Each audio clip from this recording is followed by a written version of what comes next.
Esta noche un programa de primer nivel. No te pierdas una conversación con Verónica de Gives, candidata a magistrada del Tribunal de Disciplina Judicial. Y también en la carrera rumbo al más alto tribunal del país nos acompaña Ángel Mario García Guerra, candidato a ministro de la Suprema Corte de Justicia de la Nación. Rumbo a las elecciones judiciales, comenzamos. Vivimos en un México donde más del 98% de los delitos que se cometen día tras día quedan impunes. Los delitos menores ni siquiera se denuncian. Son injusticias que forman parte de las llamadas cifras negras. ¿Por qué en nuestro país la mayoría de los crímenes no se castigan? Urge un poder judicial independiente, alejado de la impunidad. México merece un poder judicial con cero corrupción y cero tráfico de influencias. La sociedad mexicana también deberá decidir quiénes serán los encargados de vigilar y, en su caso, sancionar a jueces, magistrados y ministros. ¿Logrará el Tribunal de Disciplina Judicial recuperar la confianza de la gente y la cultura de la denuncia?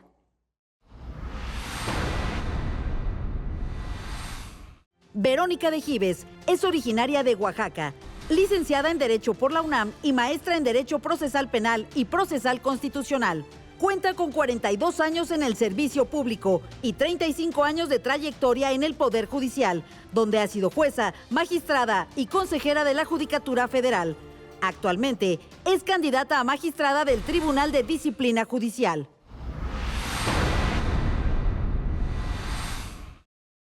Verónica de Gives, candidata al Tribunal de Disciplina Judicial, bienvenida.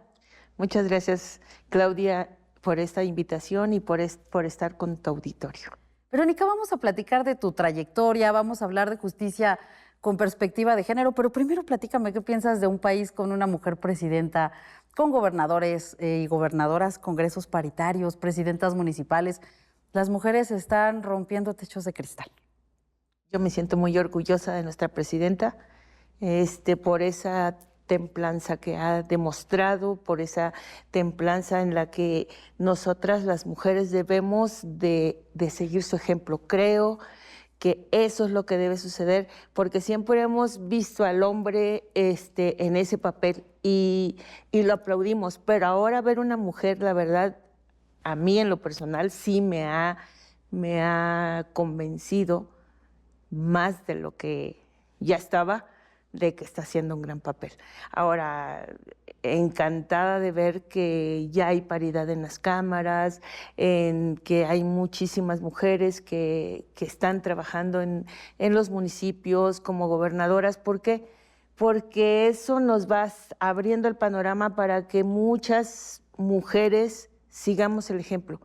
Sigamos el ejemplo de que no vamos a ser mujeres que vamos a tener una serie de hombres detrás de nosotros para decir que hagamos. No, las mujeres tenemos que tomar el control. Bueno, soy ismeña y creo que las mujeres ismeñas somos un matriarcado total y absoluto. Mujeres poderosas que están llevando un mensaje, claro que sí, a todo el país, porque además hace 70, 71 años ni siquiera podíamos votar.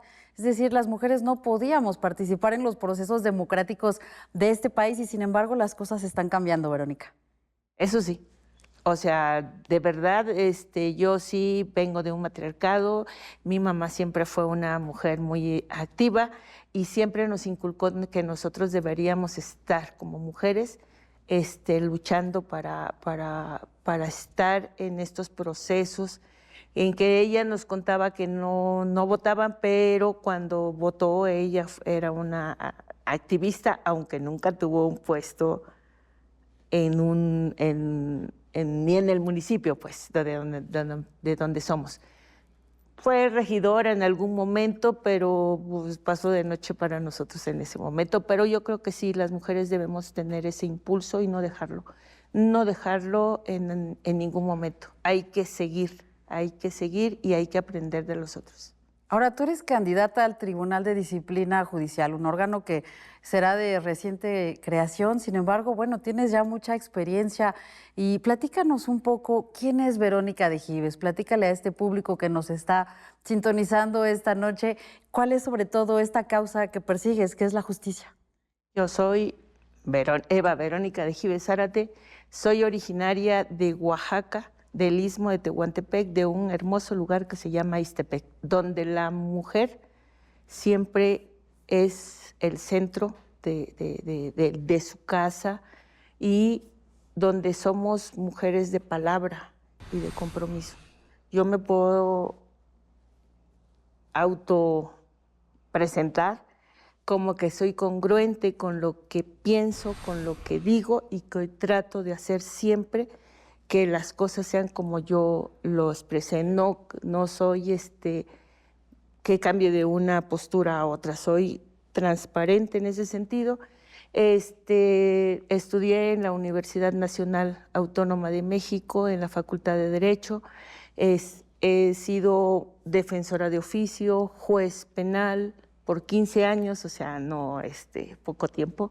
Fui magistrada del Tribunal Superior de Justicia, hoy Poder Judicial, de la Ciudad de México durante 11 años y tengo 5 años y medio aproximadamente como consejera de la Judicatura Federal.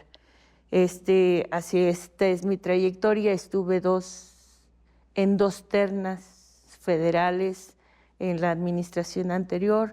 En la primera en que el presidente Andrés Manuel López Obrador, que era en ese entonces precandidato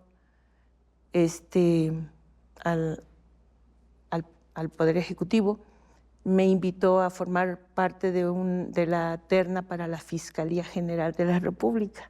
Fue un súper honor para mí, sobre todo es un puesto impactante. Y una mujer en la Fiscalía. Y que una mujer estuviera en la Fiscalía. Entonces para mí era así como... y después ya siendo el presidente me propuso para estar en la terna con el maestro Batis y con la ministra Loreta. Entonces pues éramos tres conocidos porque los tres éramos consejeros. Entonces era una terna muy amigable. Sí, y esa es mi carrera judicial, por llamarla de alguna manera. De ahí, pues yo ahorita en esta contienda para ser magistrada del Tribunal de Disciplina, lo que yo he estado haciendo o por la razón por la que yo estoy en esta contienda es porque considero que tengo los conocimientos de saber cómo es un juez y qué problemáticas tiene un juez, un magistrado, y que nosotros podemos en un momento determinado apoyar en lo que haga falta o bien sancionar si hay que sancionar. ¿Por qué? Porque esta es la apreciación que se tiene por la sociedad es que no se sanciona a los jueces y magistrados. Ese es el primer punto. Pero nosotros tenemos que hacer un análisis para poder decidir si sancionamos o no. Quien lo merezca lo haremos y quien no lo merezca no lo haremos. No será un tribunal en que venga a castigar a personas que le caen mal o de la anterior administración, no. Será lo que se merezcan en sí o en no. Y ante esas circunstancias creo que tengo los conocimientos, tengo la sensibilidad y tengo la capacidad para poder estar en esa magistratura. Yo espero que el perfil mío sea adecuado tanto a la vista de todas las personas que sean votantes para que pueda ser elegida para ello. Esa soy yo, soy transparente y creo que en esa transparencia se espera que el Poder Judicial sea transparente. Y lo que se espera es ganar la confianza de la gente de nueva cuenta en el Poder Judicial, que realmente se ha perdido esa confianza en él. ¿Qué mensaje le mandas a la sociedad, Verónica? Porque si bien es cierto, el 98% de los crímenes en este país muchas veces no llegan ya a una sentencia. En la sociedad mexicana a veces ya no denuncia, sobre todo se ha perdido a lo mejor como esta cercanía con la gente. ¿Qué mensaje le das sobre todo a las mujeres que te están escuchando? Ya que en este programa nosotros ponemos en el centro de la discusión también la agenda de las mujeres. ¿Qué mensaje le das a ellas? Pues el primer mensaje es que nosotros como autoridad tenemos que recobrar esa confianza. Es el primer paso tanto en el Poder Judicial como en la Fiscalía, porque esa es la autoridad donde inician todas estas investigaciones y hay que ir, no hay que dejarlo a un lado, el ir ante la Fiscalía, que es la autoridad correspondiente, y ir de la mano con ellos para llegar al Poder Judicial y poder continuar con esto. Ahora, Verónica, se nos está acabando el tiempo, pero sin duda el Tribunal de Disciplina Judicial es un parteaguas en nuestro sistema de justicia. ¿Qué es lo que vas a hacer diferente de llegar a este cargo de tanta responsabilidad? Lo que vamos a hacer es trabajar y entre las funciones que vamos a tener es evaluar lo que los juzgadores hacen, su conducta y su trabajo. Y nosotros, al evaluar, vamos a ver, por ejemplo, que los jueces, magistrados y en su caso también a los ministros, que estamos entrando en este periodo de evaluación, más bien de votación, en 3 meses empecemos nosotros a ver cómo van trabajando. Y en caso de que requieran apoyo, uno decirles cuál va a ser el apoyo que se les puede dar, puede ser personal, puede ser material, puede ser de cursos, puede ser de preparación al personal que tienen muchas cosas y nosotros darles la indicación que lo hagan. En caso de que no lo hagan, se les pueda sancionar directamente. Sí. Verónica, pues será un gran reto, sin duda. Me parece que estamos poniendo en el centro de la conversación precisamente este momento histórico que estamos viviendo. ¿Algo más que quieras agregar para terminar esta charla? Bueno, pues yo invito a la sociedad, que es la oportunidad que tenemos toda la ciudadanía de votar y elegir a quienes queremos como jueces, magistrados, ministros en este Poder Judicial. ¿Por qué? Porque esto nos va a dar la cercanía y la sensibilidad. Y en mi caso personal, que no se olviden, 1 de junio, vota Verónica de Gives, verde turquesa, y soy la número 02. Pues dejamos abierta esta línea de comunicación. Muchas gracias por estar aquí. No, gracias a ti, Claudia. Y gracias a usted por acompañarnos. No se despegue. Después del corte tenemos mucho más información. Muchas gracias.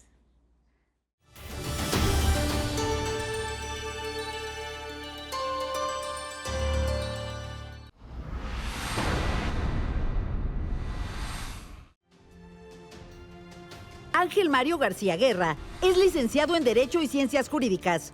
Cuenta con 2 maestrías en Derecho Mercantil y Derecho Penal y es doctor en Derecho Procesal por la Universidad Autónoma de Nuevo León. Ha sido catedrático por casi 3 décadas y se ha desempeñado como juez penal y magistrado del Tribunal Superior de Justicia del Estado de Nuevo León por más de 25 años. Actualmente es candidato a ministro de la Suprema Corte de Justicia de la Nación.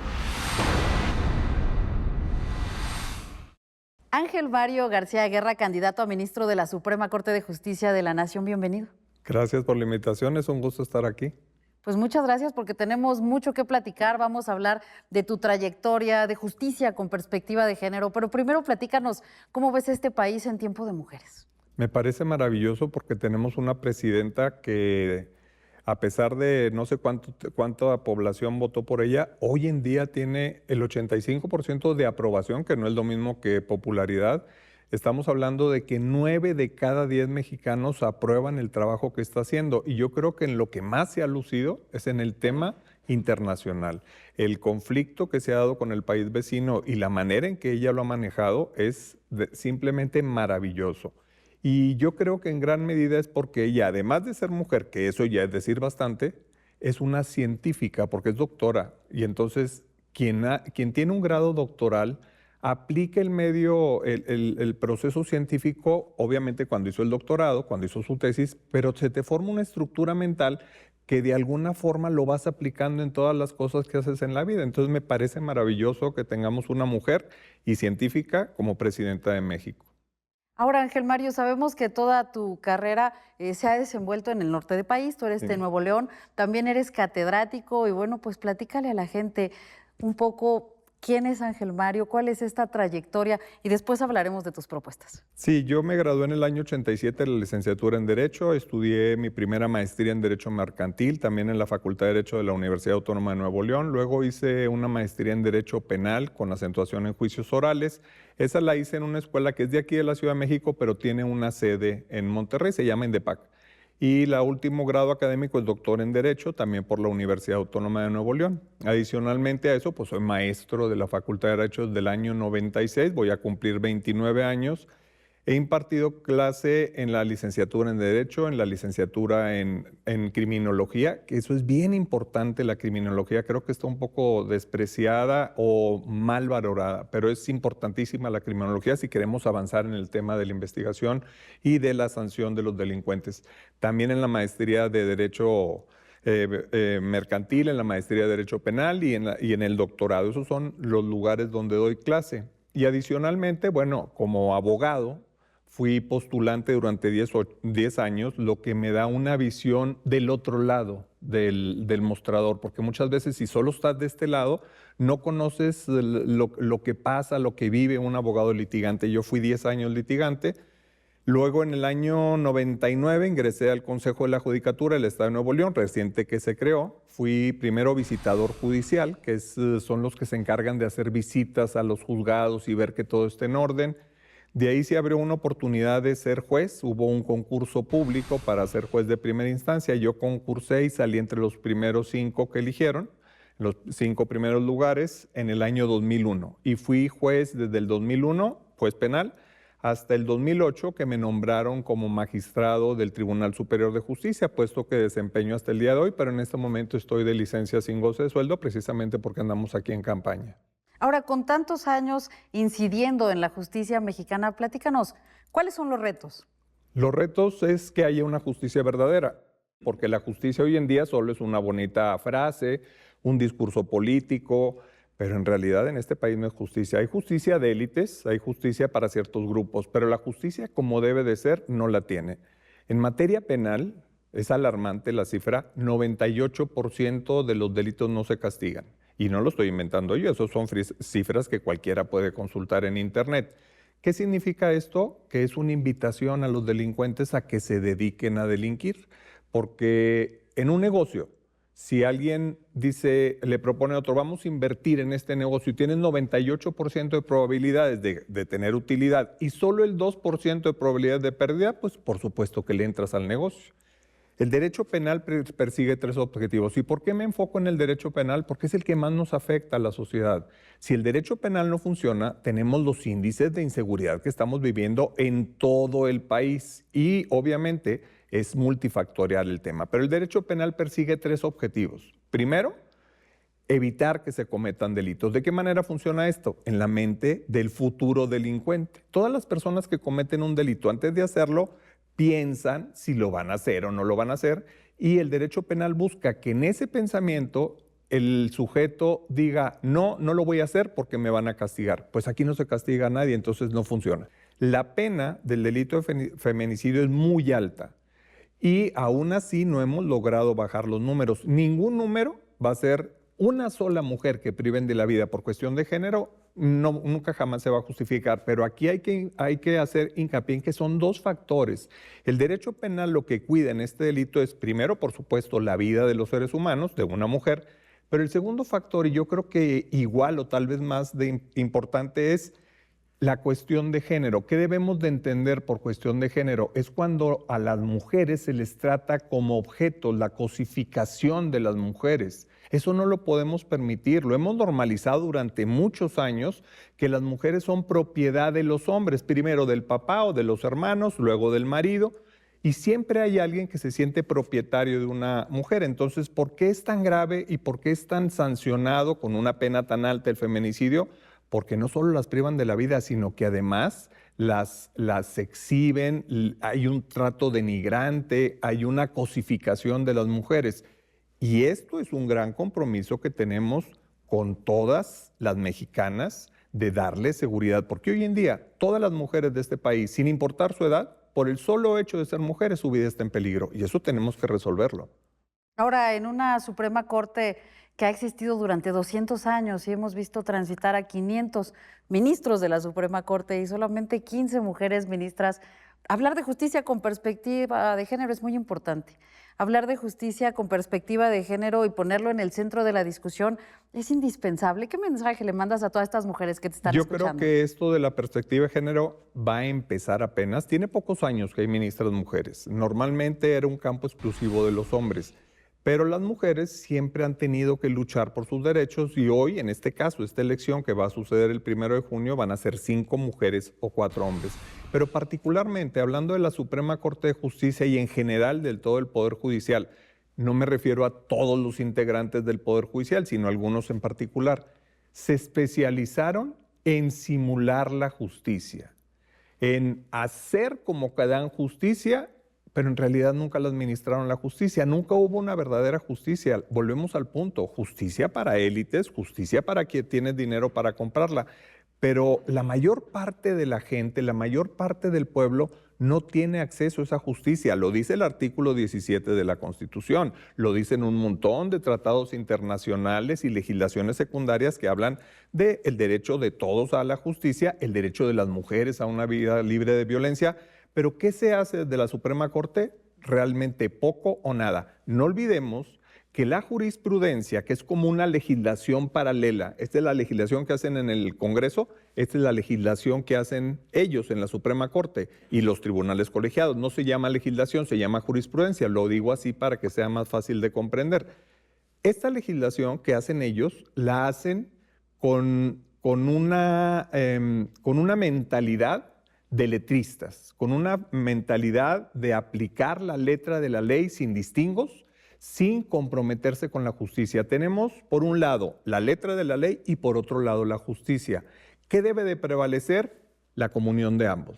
¿Pero qué se ha hecho en este país en los últimos 40 años? La letra de la ley. Por eso tenemos un montón de resoluciones muy legales, legaloides, le llamaría yo, pero que están totalmente distanciadas de la justicia. Además, los juzgadores federales, en mi opinión, no todos, se divorciaron del pueblo hace muchísimos años. ¿Por qué? Por muchos factores. Uno de ellos, los altos salarios que perciben. Cuando un ministro de la Corte gana 600,000 pesos mensuales más todas las prestaciones, pues obviamente se sienten en una cúpula de cristal, viven en un México distinto al que vive el resto y no tienen la capacidad de ponerse en los pies de los justiciables, de tener empatía con quienes van a juzgar, no tienen conciencia de que los criterios que dictan desde un escritorio muy bonito, muy adornado, en una corte que está muy elegante, pero no tienen conciencia que los criterios ahí legaloides que ellos emiten se convierten en criterios obligatorios en todo el resto del país y eso se ha traducido en una justicia llena de formalidades que además es una justicia que a nadie sirve más que a ellos con sus estadísticas para justificar sus altos ingresos y justificar los presupuestos que cada año se les autorizan en la Cámara de Diputados. ¿Pero están comprometidos con la justicia? En mi opinión, no. Es muy importante saber qué vas a hacer diferente, Ángel Mario. Es un cargo muy importante, es un cargo que repercute a nivel nacional, que como bien dices, crea jurisprudencia y hará historia. ¿Cuáles son estas propuestas que te van a permitir hacer una diferencia? La propuesta más importante que tengo en caso de que la gente me regale su confianza y me lleve a la Suprema Corte es hacer una revisión precisamente de la jurisprudencia. La jurisprudencia, como lo dije hace unos minutos, es como una legislación paralela a la ley, pero en muchas ocasiones la jurisprudencia va por encima de la ley, lleva mano de la ley, sobre la ley. Entonces, tengo una propuesta de que se haga una revisión de toda la jurisprudencia desde 1994, que creo yo que fue cuando empezó la debacle de este sistema de justicia, y no que se haga de manera unilateral por parte de la Suprema Corte, sino que se convoque a un foro en el que participen magistrados, jueces de distrito, que participe la academia a través de las facultades de Derecho, universidades, que participen también los abogados a través de los colegios y barras y que entre todos nos involucremos en esta realidad y analizar cada una de las jurisprudencias que se dictaron en todos estos años, identificar aquellas que se hicieron o para hacer trajes a la medida y que se convirtieron en reglas generales, o para privilegiar a ciertos grupos, o para darle un realce sacramental a las formas. Hoy en día, el 70 o el 80% de los amparos que se otorgan en todo México son por formalismos y en suplencia de queja. Es decir, nadie se quejó de ese formalismo, pero ellos solos en suplencia de queja prevaleció el formalismo por sobre la justicia. Entonces, ¿qué es lo que debemos de hacer? Analizar, identificar, y todas aquellas que se haya llegado a la conclusión que están estorbando para una justicia verdadera, se sometan ahora sí al nuevo pleno integrado por 9 ministros, 5 mujeres y 4 hombres, y como ellos mismos dicen, en una nueva reflexión se dejen sin efectos todas aquellas que perjudicaron la justicia y al pueblo. Y tenemos el pretexto perfecto, es una nueva integración de la Corte, es nuevos miembros que llegaron por el voto de la gente, por el voto del pueblo, por primera vez en la historia. Así que a cumplirle al patrón, porque el patrón es el pueblo. Ángel Mario García Guerra, muchas gracias por esta conversación y sin duda estaremos muy pendientes de cómo se desenvuelven durante las siguientes semanas estas campañas. Gracias. Muchas gracias por tu presencia en este programa y muchas gracias a usted por acompañarnos. Nos vemos el próximo domingo a las 10 de la noche.